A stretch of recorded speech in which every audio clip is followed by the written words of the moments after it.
Bonjour et bienvenue dans la quotidienne de School TV, l'émission qui vous raconte l'école au quotidien. Au sommaire, aujourd'hui, comment transmettre les valeurs de laïcité après Charlie, après l'assassinat de Samuel Paty. Le documentariste Jean Crépu a planté sa caméra pendant plusieurs mois dans des établissements scolaires. Le résultat est passionnant, il est l'invité du Grand Oral. L'anti-sèche des Maguessel, l'anti-sèche, vous le savez, c'est la façon dont l'actualité résonne dans les programmes.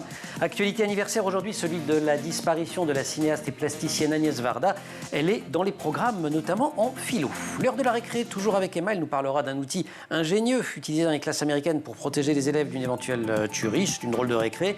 Et puis rendez-vous enfin avec le cours particulier de Marie-Olivier à la découverte d'innovations pédagogiques dans le temps ou dans l'espace.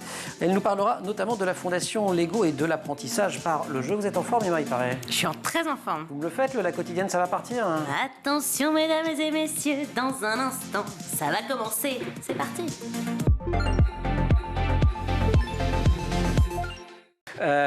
Merci beaucoup. Collège Antonios de Gaulle, Cluse, Savoie, près de 1000 élèves de 20 origines.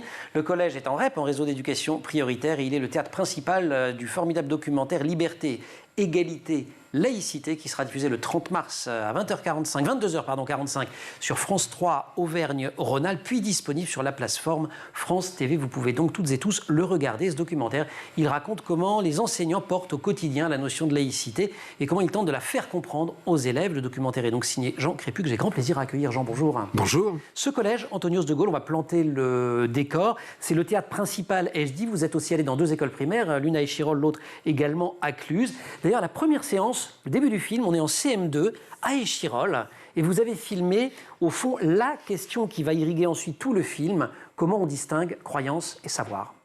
Effectivement, ça a été ma première étape, cette école primaire d'Échirolles, et c'était à l'occasion de la journée de la laïcité. J'ai plus la date en tête, mais je crois que c'est début décembre, si mes souvenirs sont bons. Et c'était pour moi une formidable première étape, parce que ça plantait parfaitement le décor.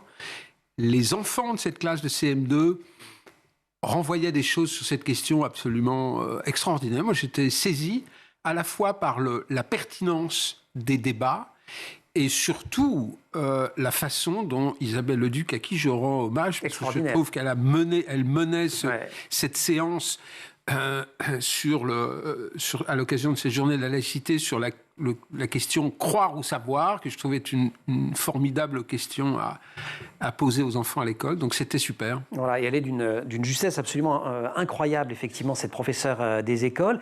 Vous le dites dès le début aussi, que le contexte dans lequel vous filmez est celui d'une augmentation des atteintes à la laïcité. De quel ordre sont-elles? Alors c'est vrai que moi, c'est ce qui a motivé le projet, c'est-à-dire on notait que, enfin, c'est des annonces qui sont publiées dans les médias, enfin, relayées par le ministère lui-même, d'une augmentation des atteintes à la laïcité. Donc, je me suis dit, je voulais pas dresser une sorte de tableau général de la situation, mais aller y voir sur le terrain, dans une petite échelle, mais quand même, de voir comment cette question de la laïcité était appréhendée sur le terrain. Et c'est vrai qu'on sortait quand même de drames, celui de Samuel Paty, et puis d'un certain nombre d'atteintes à la laïcité dont les médias se faisaient le relais. Et donc ça, c'était important d'aller questionner ça. Une des subtilités que montre le film chez les élèves, et ça dès l'école primaire, mais ça se vérifie ensuite au collège, c'est que la tolérance entre eux, qui, dites-vous, est réelle, puis alors on n'a pas l'impression que ça se passe forcément très mal entre eux d'ailleurs, cette tolérance, elle ne se traduit pas forcément par une acceptation de la laïcité en tant que principe d'organisation de la société. Oui, on sent qu'il y a une sorte de décalage. C'est pour ça que ce film, à mon avis, est important, parce que la laïcité est souvent perçue, en tout cas au niveau des enfants, comme quelque chose qui pourrait empêcher, quelque chose qui pourrait amputer la liberté qu'on a de pratiquer une religion, ou même d'avoir tout simplement une religion et d'en avoir peut-être des signes. Et donc, on voit bien tout ce travail pour ramener ce principe de laïcité dans le débat et de dire non, ce principe n'est pas là pour amputer une liberté, il est là au contraire pour mettre en avant cette liberté et faire en sorte qu'elle puisse être respectée. Et ça, cet enjeu-là, c'est celui-là que je voulais Il est au cœur du film, effectivement. Alors, ce que j'ai trouvé, moi, passionnant dans le film, c'est qu'on voit des enseignants. Alors, d'abord, on voit des enseignants de toutes disciplines. On a le cours sur la reproduction masculine de classe de 4e, le célèbre en SVT, mais on a aussi ce qu'on appelle la vie scolaire, donc le bureau des CPE. On a aussi des professeurs de musique, on a plein de choses. Et on a surtout des enseignants qui eux-mêmes se mettent une pression assez dingue sur les épaules en disant la laïcité, il faut aussi qu'on l'incarne, on ne doit pas seulement l'enseigner. Absolument. Si j'ai tenu à aller voir plusieurs profs, pas seulement les profs d'histoire géo, qui sont beaucoup en première ligne. Mais au-delà de tout ça, ce qui était intéressant, c'est de questionner aussi cette notion de vivre ensemble, qui devient un peu un élément de langage. Et je disais, mais ça veut dire quoi exactement? Et j'ai trouvé que, par exemple, dans une petite séquence du cours de musique, où on danse des danses bretonnes et on se tient par le petit doigt. Absolument. Et ça disait beaucoup, finalement. Et avec ce geste de recul complètement fou au début d'un élève, quand la prof essaye de saisir par le petit doigt. Elle n'est pas en train quand même de l'agresser sexuellement. Il y a un premier geste de... Et finalement, on y va. On ne se connaît pas forcément. Cette danse-là est là pour partager un moment ensemble. Et ce sont ces moments-là qui ne sont pas forcément liés à ce principe de laïcité, mais de vivre ensemble, parce que ça commence par là. Voilà, et en plus on est au collège, et on sait que l'importance du corps chez les ados et au collège, c'est quelque chose d'assez énorme. Liberté, égalité, laïcité, le documentaire passera le 30 mars à 22h45 sur France 3 Auvergne-Rhône-Alpes, si vous avez la chance d'habiter cette belle région, mais sinon vous pouvez le voir sur la plateforme France TV. Il a été réalisé par Jean Crépu, qu'on retrouve juste après l'Anti-Sèche chez Maguessel. Emma, bonjour. Bonjour Emmanuel. Rebonjour d'ailleurs, parce que nous avez gratifié. Vous êtes de bonne humeur aujourd'hui. Mais vous êtes toujours, c'est rare que vous soyez vraiment de mauvaise humeur. C'est vrai. Aujourd'hui, une Anti-Sèche consacrée à la cinéaste Agnès Varda, qui nous a quittés depuis peu. C'était en 2019, un 29 mars, il y a 4 ans tout juste. On parle de ces films dans les programmes scolaires. Mais oui, en philosophie, figurez-vous par exemple, sur le cours sur le bonheur. Qu'est-ce que le bonheur? Existe-t-il? Comment y accéder? Autant de questions auxquelles de nombreux philosophes ont tenté de répondre. Et pour une analyse plus illustrée et peut-être plus facile à aborder pour un élève de terminale, les manuels scolaires parlent du film Le Bonheur d'Agnès Varda, justement sorti en 1965, qui raconte l'histoire d'amour adultère d'un homme marié. Et à l'époque, c'est très original parce que dans le film, il y a une absence totale de jugement moral en fait sur cet adultère. Il fait scandale à l'époque et il est même interdit au moins de 18 ans. Donc c'est l'occasion pour les élèves de faire la rencontre de cette cinéaste particulière qu'on reconnaît facilement, ne serait-ce que grâce à sa coupe de cheveux mythique. Très emblématique. Très emblématique que vous pouvez voir. Agnès Varda qui commence pas sa carrière comme cinéaste, mais comme photographe. Exactement. Elle fait des études de cinéma et de photo, mais aussi d'histoire de l'art à l'école du Louvre. On est alors dans les années 50. La jeune Agnès a une vingtaine d'années. Et elle ouvre un laboratoire de photo avec une amie dans le 14e, rue Daguerre, et commence à vivre de son métier. Un lieu assez mythique aujourd'hui. Le cinéma la rattrape vite. 1954, premier long métrage, La Pointe Courte. Monté par Alain Resnais, qui est un des réalisateurs les plus connus de la Nouvelle Vague, le film est très remarqué. Le célèbre critique de cinéma André Bazin dit de lui qu'il est libre et pur et tout simplement miraculeux, pas mal pour un premier film. Et il s'inscrit donc aussi, lui, ce film, dans ce mouvement qu'on a appelé la Nouvelle Vague. Et donc, la carrière de cinéaste d'Agnès Varda est lancée à ce moment-là. Et oui, elle devient cette rencontre absolument décisive dans sa vie et dans leur vie d'ailleurs, la rencontre avec Jacques Demy. Oui, puisque c'était un couple au sens propre, ils étaient ensemble, mais aussi au figuré, c'était un couple de travail. Jacques Demy était également cinéaste, que l'on connaît pour avoir réalisé des chefs-d'œuvre. Et je dis pas ça parce que Les Demoiselles de Rochefort est mon film préféré de tous les temps. Donc vous allez nous chanter un extrait à la fin de cette chronique. Oui, il y a aussi Podane, Les Parapluies de Cherbourg, Lola. Donc pour tous ces films, Agnès Varda accompagne Jacques Demy, mais elle incarne aussi une place de femme forte dans un milieu du cinéma très masculin. Elle n'était pas du tout juste la femme d'eux. Et dans ces années-là, elle assume des positions féministes, elle milite pour le droit des femmes, elle a fait ça toute sa vie. Absolument, elle fait partie par exemple des 343 signataires de la Tribune dans le Nouvel Obs pour la légalisation de l'avortement. 343 salopes, elle se nommait ainsi elle-même. Tout à fait. Et tous ces films sont engagés d'une certaine manière. Il y a le féministe L'une chante, l'autre pas. Elle filme la crise de la quarantaine de Jane Birkin, par exemple, dans Jane B par Agnès V. On peut citer également de ses films les plus connus, Cléo de 5 à 7, sorti en 1962. Et puis c'est également une réalisatrice aux nombreuses récompenses. Elle en a eu plein. Elle reçoit le Lion d'Or à la Mostra de Venise en 85. Elle reçoit un César d'honneur en 2001. C'est la première femme à recevoir une Palme d'Or à Cannes en 2015. Et puis suit un Oscar d'honneur en 2017, voilà, remis par Angelina Jolie. jolie. Pas mal. Et à 75 ans, assez tardivement, elle débute une nouvelle carrière de plasticienne. Oui, c'était ça qui était dingue avec elle, c'est qu'elle a toujours été très active, même avant sa mort, alors qu'elle était assez âgée. Elle travaillait, elle avait des projets, elle innovait. Et parmi ses installations les plus célèbres, on peut citer par exemple Patatutopia. Alors c'est assez extraordinaire, c'est une installation autour de la pomme de terre, où l'on peut voir Agnès Varda elle-même déguisée en patate. C'était aussi ça, Agnès Varda. Et je vous disais qu'elle innovait, qu'elle était très moderne. Dans les dernières années de sa vie, elle a collaboré avec l'artiste et photographe JR, avec lequel elle a sorti un film documentaire Visage Village, qui a été récompensé à Cannes. JR qui est très suivi par les jeunes sur les réseaux sociaux, notamment pour toutes ses installations éphémères. Et lui et Agnès Varda étaient très proches. Il l'a énormément photographiée et mise à l'honneur sur son compte Instagram. Donc elle était aussi connue des jeunes comme ça. Et donc elle est décédée le 29 mars 2019, déçue d'un cancer à l'âge de 90 ans. Merci à ma petite hommage en chanson. Nous sommes des sœurs jumelles, nées sous le signe des Gémeaux. Mi fa sol la mi ré mi fa sol sol sol ré do. Vous regardez Musical, l'émission dédiée à la comédie musicale de School TV. Non, c'est la quotidienne. Merci beaucoup Emma, on se retrouve pour la récré. Grand oral à Jean Crépu.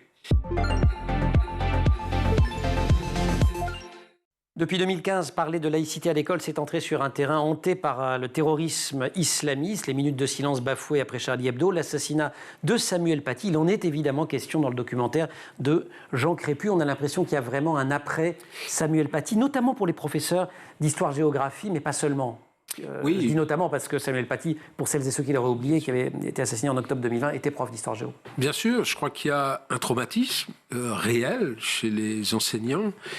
Et puis on voit bien que chez les enfants, chez les élèves, c'est quelque chose qui est resté en creux. Et on voit bien qu'il est important de continuer à parler de ce qui s'est passé. Il y a des paroles pas agréables à entendre d'ailleurs. Non. Et vous en avez coupé certaines. Alors... Vous le dites, c'est extraordinaire. Oui, c'est-à-dire... Genre, à un moment, il censure, mais non, c'est pas ça peut être de la censure, je raconte tout, mais je vais le dire avec moi. Voilà exactement ce qui s'est passé. J'étais avec ma caméra dans cette classe où étaient abordés les moments d'actualité comme le fait régulièrement ce prof. À un moment, c'est revenu sur le tapis, cette question de Samuel Paty. Une élève... Je ne sais même pas pourquoi je dis une élève. Un être humain dans cette classe qui n'est pas le prof.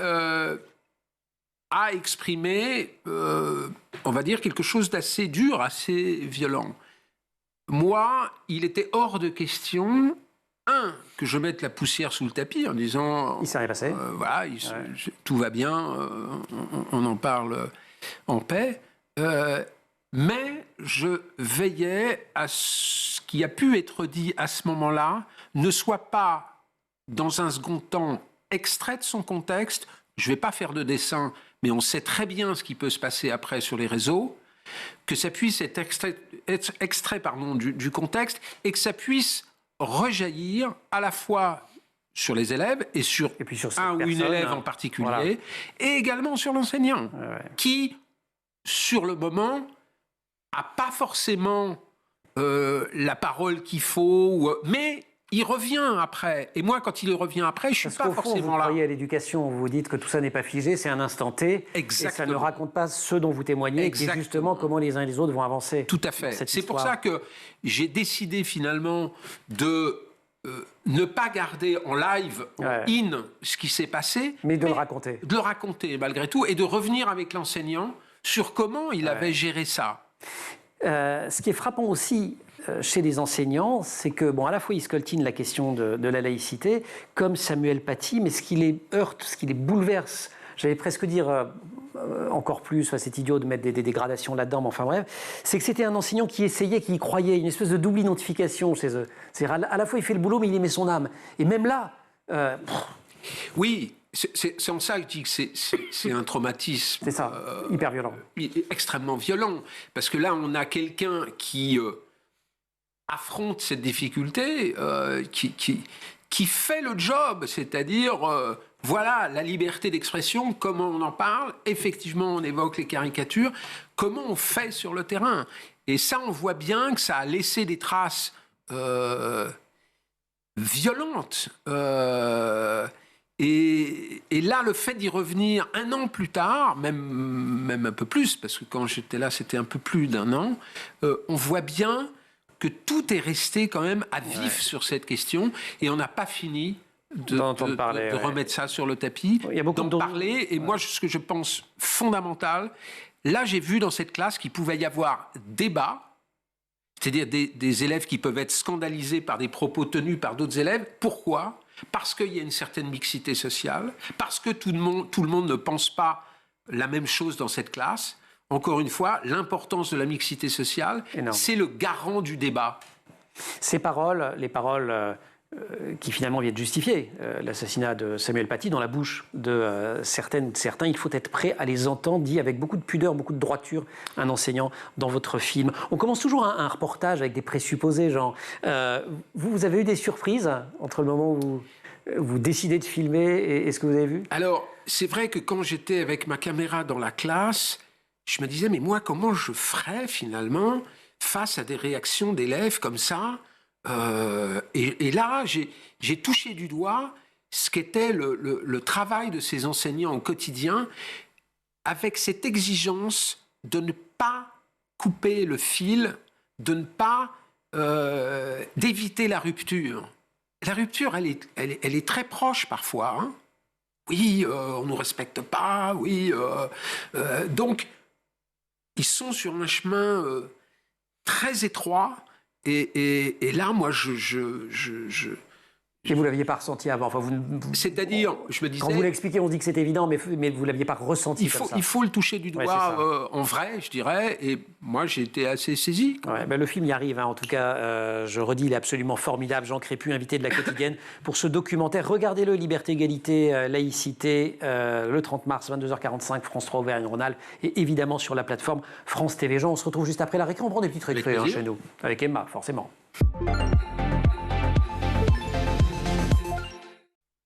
Alors la récré, je vous rappelle le concept, Emma, c'est un moment de détente, d'amusement, on repose nos neurones avant de replonger sur des sujets éventuellement sensibles, intenses, douloureux, comme celui dont nous sommes en train de parler avec Jean. Néanmoins, vous avez décidé de nous parler des États-Unis où une école teste, je lis, des abris par balles dans ses salles de classe pour protéger en cas de fusillade. Je sais, mais c'est important quand même Oui, d'en parler. ça je dis pas le contraire. Donc, ça se passe dans une école primaire en Alabama. Alors, quand on pense à abri par balle, on s'imagine quelque chose un petit peu de sinistre pour les enfants. Mais en réalité, pas du tout. C'est assez astucieux. Enfin, voilà. Faites-nous rêver. Alors, il faut imaginer un grand tableau en deux parties, en fait, qui forment un angle droit. Donc, un tableau blanc comme on utilise habituellement à l'école pour écrire les consignes.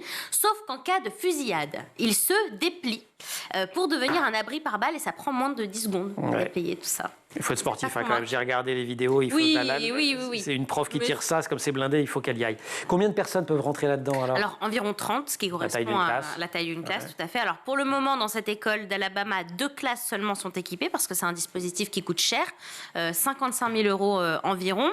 Alors initialement, ce sont les militaires qui utilisaient ce genre de dispositif, mais à la suite de la fusillade qui a eu lieu dans une école au Texas il y a un peu plus d'1 an, avec ce bilan désastreux de 21 morts, dont 19 enfants, l'entreprise qui commercialise ces abris par balle pour les militaires a proposé aux écoles de s'équiper. Ça fait quand même débat un peu aux États-Unis. Oui, ça fait débat parce qu'il y aurait de meilleures idées que ça. Oui, parce que pour les militants anti-armes, c'est traiter le problème complètement à l'envers.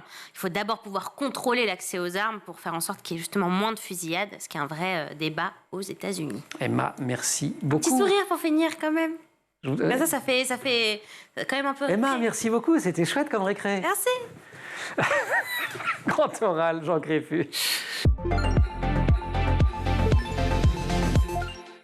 Notre assurance ou notre arrogance culturelle nous interdit de le comprendre ou de l'accepter, mais la raison logique ne fait plus systématiquement recette. Elle convainc surtout celui qui en a assuré la promotion, l'enseignant. Nos élèves y sont parfois insensibles. Ces mots sont de Carole Diamant, elle est prof de philo.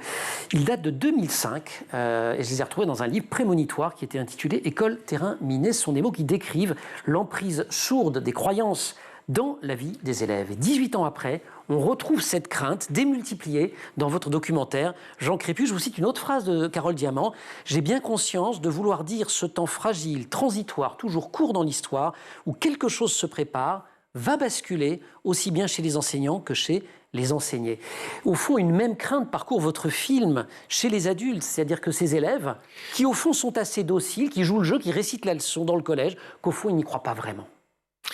Alors, je crois qu'il faut bien comprendre, et c'est dit d'ailleurs dans la dernière partie du film, quand je suis allé dans une école primaire à Cluses, sur est-ce que l'école joue encore...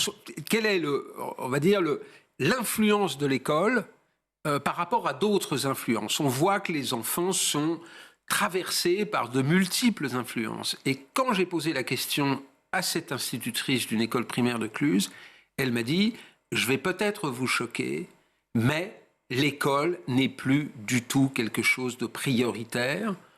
On voit que les enfants font référence à ce qu'ils entendent chez eux, et l'école est devenue quelque chose d'accessoire. On va tirer aucune généralité de ça, mais quelle est encore la part de l'école dans la formation, dans l'éducation, Et là...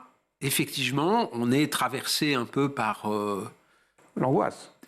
Une certaine forme d'angoisse, parce qu'on se dit, qu'est-ce qu'on tient encore Dans la salle des profs du collège, un des enseignants dit, ils sont les élèves, ils ont intégré qu'il y a des choses qui ne se disent pas au collège. Oui. Moi, en interrogeant, en parlant avec des profs, en parlant avec, notamment à la vie scolaire, où il se passe plein de choses. Et là, on voit bien qu'il y a tout un univers dans lequel on n'a pas beaucoup d'accès, qui est l'univers des réseaux sociaux, qui maintenant occupe une place gigantesque. Quand je dis gigantesque, je pèse mes mots. Moi, j'ai vu et j'ai entendu qu'effectivement, l'environnement des réseaux sociaux est celui qui maintenant, d'une certaine façon, prime. Et là, quel accès on a à ça? Pas grand-chose. Pas grand-chose. Donc voilà. Les enseignants... dans ce collège à Cluses, cherche beaucoup l'alliance avec les parents. Alors c'est un grand classique de l'école républicaine depuis la fin du 19e siècle, mais c'est aussi ici une forme de désarroi quand même, de se dire tout seul on ne va pas y arriver. Oui, et c'est aussi une façon, il y a un des profs qui en parle de ça, il y a eu rupture un peu du dialogue avec les parents, ou en tout cas les parents ne comprennent peut-être plus très bien ce qui se joue à l'école, et je pense qu'il y a quelque chose à renouer aussi en termes de... Voilà, on doit se parler, il doit y avoir un respect mutuel, et ça, je pense que c'est quelque chose de fondamental si on veut avancer. Ouais. Avec des enjeux politiques très forts derrière, celui de la mixité, qui n'est pas traité en tant que tel dans le film, mais on comprend bien que c'est une condition, vous venez de le rappeler très fortement. Il y a aussi l'égalité au sein de la société, parce qu'il y a une forme de fatalisme parfois des enseignants en disant on leur vend un petit peu du vent. Il y a une prof de maths à la retraite qui était un personnage important du collège et à laquelle vous donnez la parole, qui à un moment vous répond l'égalité, mais quelle hypocrisie. Ben oui, enfin, elle touche du doigt quelque chose que tout le monde voit. L'égalité, on voit bien que pour certains des élèves, elle est un peu à la carte. Et ça, on pourra faire ce qu'on veut, mais c'est une réalité aussi. Donc il faut la prendre en compte. Ouais. Liberté, égalité, laïcité, vous restez avec nous. On va s'intéresser à des pédagogies différentes, des pédagogies par le jeu avec Marie-Olivier, à laquelle Emma va céder la place, en chanson, dansant, que sais-je. J'ai une petite Allez, cours particulier, jingle.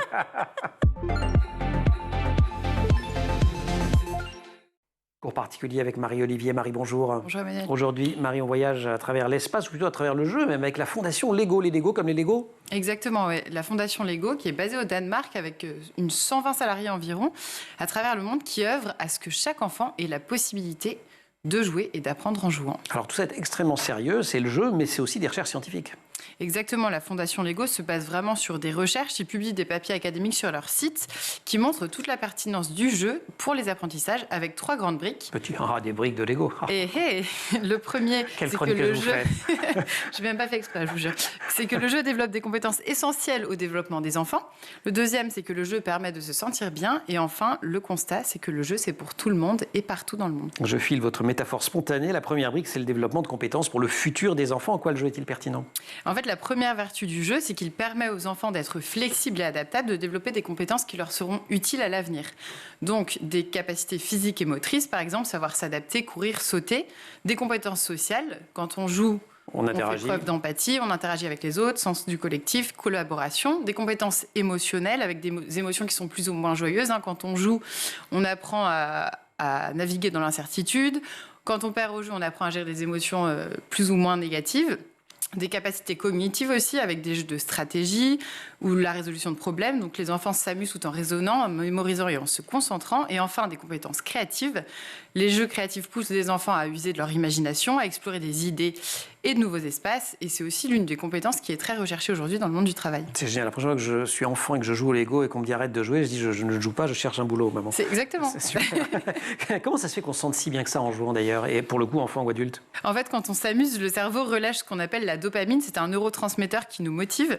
Et donc, la dopamine permet sur le long terme de développer une meilleure mémoire, une créativité exacerbée et aussi une certaine flexibilité.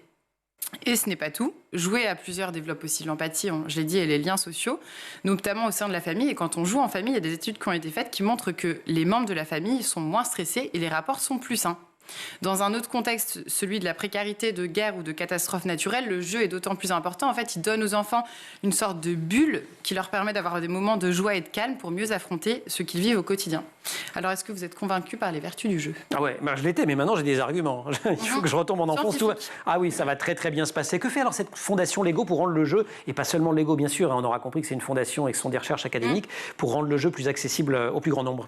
Alors, elle part du constat que le jeu peut ne pas coûter grand-chose. On peut s'amuser avec presque rien, une bouteille, un balai, peu importe. Et cela permet d'améliorer les apprentissages. En fait, la Fondation a des projets divers sur le terrain, notamment dans des zones d'urgence humanitaire. Par exemple? Je vous raconte l'histoire de Somaya. Somaya, c'est une petite fille d'une famille Rohingya qui a dû fuir la Birmanie pour vivre dans un camp de réfugiés au Bangladesh. Et dans ce camp, la Fondation travaille avec les infirmiers, les professionnels qui sont sur place afin de donner accès à des jeux, à des livres et à des vidéos aux enfants. Et ça marche. Et ça marche, on dirait bien. Somaya, sur le témoignage, dans son témoignage, elle a l'air épanouie. Sa bulle de jeu dont je parlais et d'apprentissage lui donne vraiment des repères et lui apporte du calme, de la joie et de la sérénité. Et elle veut même devenir enseignante après ses études. Et en dehors de cet exemple, il y en a plein d'autres, c'est ça, sur le site de la Fondation? Il y a un autre programme qui s'appelle Brique par Brique, on en revient à ça, qui est spécialement conçu pour les enfants qui ont des troubles du spectre autistique et parfois donc des difficultés sociales. Et ensemble, en fait, les enfants doivent construire des Lego. Donc, ils ont un modèle et chacun a un rôle déterminé. Donc, ils travaillent en équipe. Donc, l'un est ingénieur, l'autre fournisseur, l'autre chef de chantier. Et en fait, en général, ces enfants-là sont très bons dans la construction, mais ça leur permet, cette fois-ci, de développer, grâce à cette approche, des liens sociaux et de se faire des amis. Super. Alors, il y a évidemment beaucoup d'autres projets. Je crois qu'il y a eu les 90 ans de Lego et qu'ils ont lancé un challenge, c'est ça, l'année dernière? Oui, ils ont lancé un challenge l'année dernière qui s'appelait Construisons un monde en jeu. Et ils ont récompensé 5 organisations à travers le monde grâce à des bourses pour qu'ils continuent de contribuer au développement des enfants de 0 à 6 ans. Et leur objectif final à cette fondation? Alors, ils ont un énorme objectif, c'est de faire jouer dans le monde 75 millions d'enfants d'ici 2032. Donc, beau projet. Et d'ailleurs, si vous voulez des idées de jeux, vous pouvez vous rendre sur le site de la Fondation. Il y a plein de jeux, il y en a pour tous les goûts et pour les jours de pluie comme de beau temps. Merci beaucoup, Marie. Jean, c'est bien toutes ces pédagogies-là. Moi, je suis un grand fervent des Lego. C'est pas vrai? Oui, j'aime beaucoup le Lego. D'accord. Vous allez voir, quand vous serez grand, ça vous permettra de trouver un boulot. Oui. Au lieu d'être saltimbanque. Je n'ai pas oublié ça.